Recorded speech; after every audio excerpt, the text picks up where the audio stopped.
Last Wednesday was my father's funeral mass, and I delivered a eulogy at the end. I've had well over a dozen requests from people to post it online, and while I'm going to post the text, there's a link in the description below. I know that if my mom sent me the eulogy from somebody else, I probably wouldn't read through a long block of text, so I'm going to read it right now, just as I did last Wednesday. As most of you know, I am Joe's oldest son.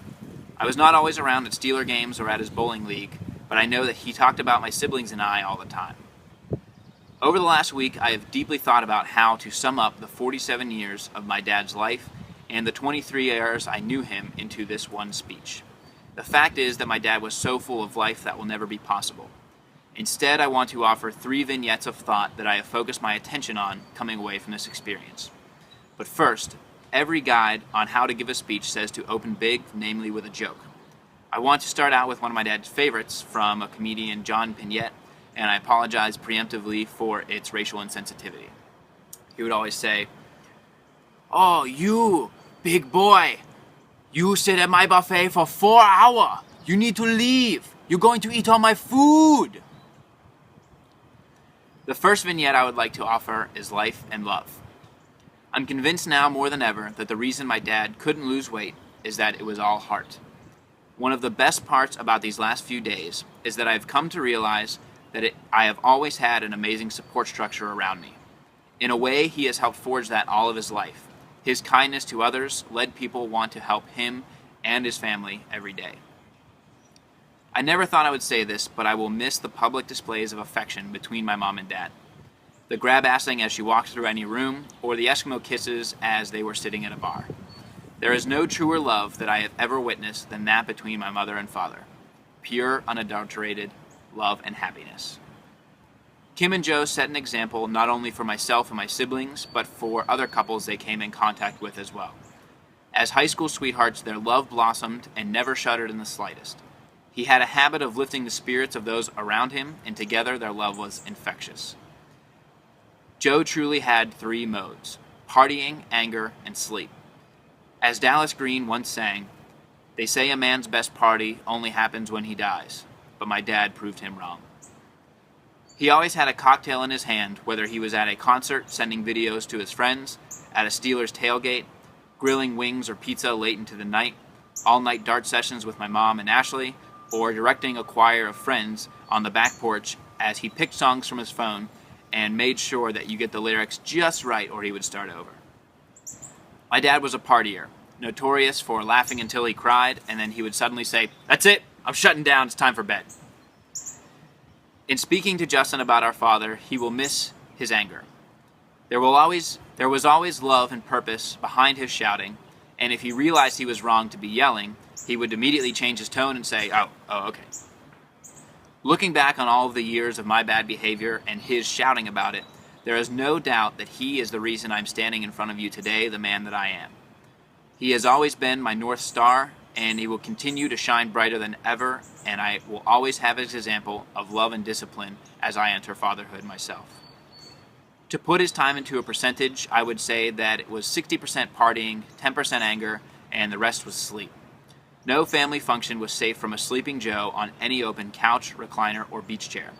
Since the first year I was of age to drive to the beach, I would take comfort in the fact that when his head started bobbing in the passenger seat, that meant that he felt comfortable enough with my driving to peacefully doze off as I navigated the family to Topsail, Ocean City, or West Virginia Beach.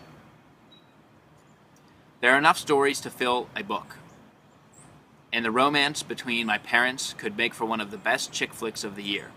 His example of fatherhood is what made me want to settle down and become a father at the same young age as him and my mother, and he loved and embraced Sophia as one of his own daughters, which I thank God that she got to experience for the 4 years that she knew him, all of his love and generosity. He gave our family a life that every positive superlative in a thesaurus couldn't encompass. Amazing, extraordinary, incredible, perfect, loving, caring, and beautiful.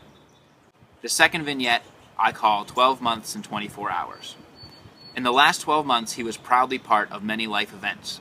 Including birthdays and holidays, my parents renewed their vows at their 25th anniversary silver and gold party last October.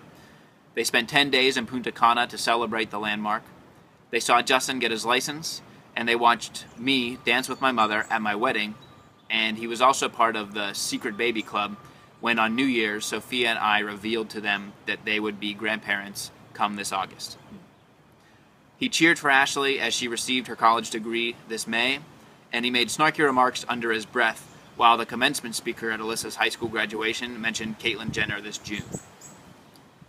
My dad was and always will be proud of us.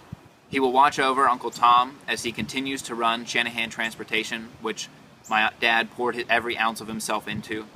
He will continue to watch over Justin as he finishes high school next year. He will guide Alyssa through her years at WVU starting this fall, and he will place Ashley in her first career. He will guide me through being a father and watch over my mother as she becomes Mimi, or whatever else we change it to because he never liked that name for a grandma. No one can argue he had a great final year. Even more than his final year, he had a perfect 24 hours.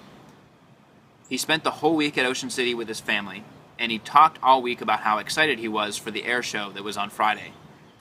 On Thursday morning, Sophia made breakfast for us, and we ate it on the 14th floor balcony of our condo, which she and Sophia did every morning that week. After a few moments sitting out there, they both complained it was too hot and they went back inside. He had an early beach day. Sophia, Alyssa, Mom, Dad, and I spent a few hours on the cool, sunny beach together. Again, he talked about the air show and his excitement for his upcoming fishing trip with cousin DJ later that day. He sat back on his chair and he did this. This is perfect. It's a perfect beach day. It's a perfect spot, perfect ocean. It's just a perfect beach day. The angelic symbolism of his outfit that day will never be lost on me. He was wearing a white shirt both on Thursday and Friday. They left the beach early to meet DJ. For several hours, him, Jake, Josh, and DJ all fished on the Chesapeake together, catching blues, flounder, and shad. They then had the fish filleted fresh off the boat. To top off a perfect beach day and fishing trip, dinner was an all-you-can-eat crab feast at the captain's galley right on the bay. That evening, Sophia and I spent some time with him at the condo before he met my mom and Brenda over at Secrets. We were convincing him that he had blackheads on his nose, and I plucked a few tiny hairs that he didn't believe were there. Finally, it was Friday morning, the day he had been waiting for all week. Everyone headed down to the beach early to get the best spot right next to the water to see the air show practice run. Biplanes, jets, and F-22 Raptors filled the sky as he watched in awe and soaked up what was to be our last beach day of that vacation. He sent a few videos of the F-22 Raptors to friends and family, as he is wont to do like a young, excited child. And then to Sophia, he sent a video of a 12-month-old baby playing in the sand with a caption, "Next year." His heart stopped that morning while he was where he loved, doing what he loved, with whom he loved. He was notorious for having the best or first of things. The best parking spot, the best seats at a concert, the best prosthetic leg, the best lawnmower, or the newest phone. If he were here right now, he would be bragging that he had one of the longest lines that Slater's funeral home has ever seen. In true Joe fashion, he had the best week ever. My third and final vignette. Everybody has been incredibly generous, offering if I or my family need anything to let them know. And I want to cash that in now. Please. Ailments such as sleep apnea, obesity, diabetes, high blood pressure can all be treated with a change in diet and exercise habits. Don't take the attitude of my dad and convince yourself that you are infallible. If you walk away from seeing my dad laid out this week and don't make a change in your lifestyle, he will be waiting at the gates to give you his classic hairy eye. Wear a CPAP machine. Take walks with your kids and spouse. Buy more fresh fruit and fresh vegetables instead of chips, snacks, cookies, and diet or sugary drinks.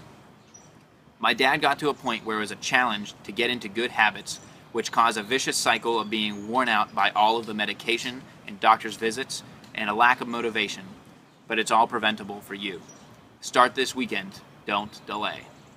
I propose Joe walks. Walk 30 minutes 3 times a week with a loved one instead of turning on the TV for an evening, or you can delay going out to the bar for a night to get in a little bit of exercise. The more you exercise, the more energy you will have as it becomes habit, and I promise you that. I was on my dad's case for years that I wanted him to be sitting at my child's first high school graduation in 20 years. It just took a little bit of change. Be preventative, not reactive. As Kenny Chesney said, trust me, friends, 100 years goes faster than you think. Don't blink. Do it for you, do it for your family, do it for me, do it for yourself. In the end, I deeply love my dad, but I never effectively expressed, communicated, or verbalized it as I should have. In the time that he has passed, I know he has heard every thought and feeling that I never properly told him through the years. I know that he was incredibly proud of each of his children, and he expressed that every day to his friends, neighbors, coworkers, and anybody that would listen. Express to your loved ones what they mean to you in a meaningful way, as I watch my parents do every day. A simple "I love you" at the end of a phone conversation is a start, but as I learned from him, simple words of kindness can brighten up anybody's day, even if it's just a random text. And if you grab ass with your spouse as they walk through a room, that will let them know too. I've shared with you my 3 vignettes, but I know there are many stories I still haven't heard and I can't wait to hear.